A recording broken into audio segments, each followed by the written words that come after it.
আছে একটা ছেলে আমাকে প্রপোজ করেছিল বেলি রোডে, নীল ডাউন করে চিল্লাই আমাকে I love you show me এরকম একটা কথা বলেছিল। তো ওইটা আমার আসলে একটা মেমোরেবল ভ্যালেন্টাইন্স ডে আমার কাছে মনে হয়, ওটা আমার এখনো মনে আছে। আমার জীবনে আমি অনেক প্রিমিয়ার অফার পেয়েছি, 40 দিনে 5টা অ্যাওয়ার্ড, এটা আসলে বিশাল ব্যাপার আমার জন্য। আমার মতে ভালোবাসার সংজ্ঞা হলো, ভালোবাসা আসলে অনেক ধরনের সংজ্ঞা আছে। প্রত্যেক ভ্যালেন্টাইন্স ডেতেই আমার ভ্যালেন্টাইন্স থাকে, but this time I don't have any Valentine's. আমার ভ্যালেন্টাইন্স ডেটা আমি আমার ফ্যামিলির সাথে কাটাবো। আর আমার কাছে ভালোবাসার সংজ্ঞা মানে ভালোবাসা।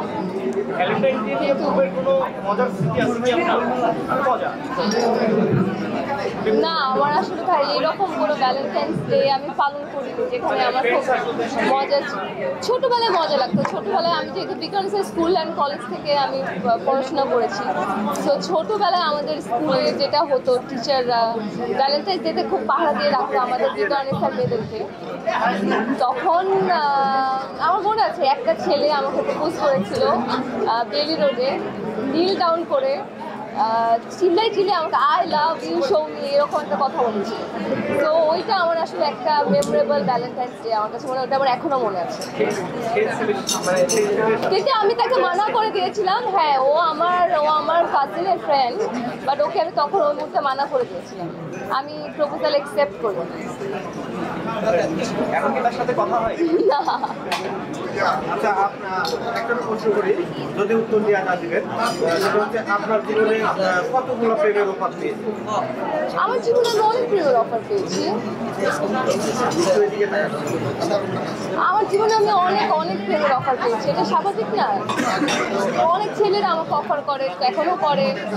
আমি এটা আসলে পেয়ে ইউজ অ্যাকসেপ্ট করেছেন কয়টা? অ্যাকসেপ্ট করেছি খুব কম, যেমন একটা দুইটাই অ্যাকসেপ্ট করেছি। একটা ভালো ছেলে হলে হলো ভাইয়া, জাস্ট একটা নর্মাল ছেলে চাই, দ্যাটস ইট। বাট এখন আমি আমার কাজ নিয়ে খুব ফোকাস, এখন আমি আমার কাজ নিয়ে ব্যস্ত। আমি আমার কাজই আমার ভ্যালেন্টাইন্স আপাতত। বেস্ট প্রমিসিং অ্যাক্ট্রেস হিসেবে আমি অ্যাওয়ার্ডটা পেয়েছি। আর হ্যাঁ, উনি সত্যি কথা বলেছেন যে 40 দিনে 5টা অ্যাওয়ার্ড, এটা আসলে বিশাল ব্যাপার আমার জন্য। আসলে আমার পথ চলাটা শুরু হয়েছিল তো লাক্স থেকে। লাক্স চ্যানেলের সুপারস্টার আমি ছিলাম। আমি যে সমকামিতা নিয়ে বলেছিলাম, এটা আসলে মানুষজন অন্যভাবে নিয়েছে, এটা একটা মিসআন্ডারস্ট্যান্ডিং ছিল। আমি আসলে ওভাবে বলতে চাইনি, বাট কিছু মানুষজন খুব খেপে গিয়েছে। যারা আমরা খেপে গিয়েছে বা যারা আসলে একটু মিসআন্ডারস্ট্যান্ডিং ভাবে অন্যভাবে নিয়েছে, তাদের কাছে আমি সরি, আমি ক্ষমা প্রার্থী।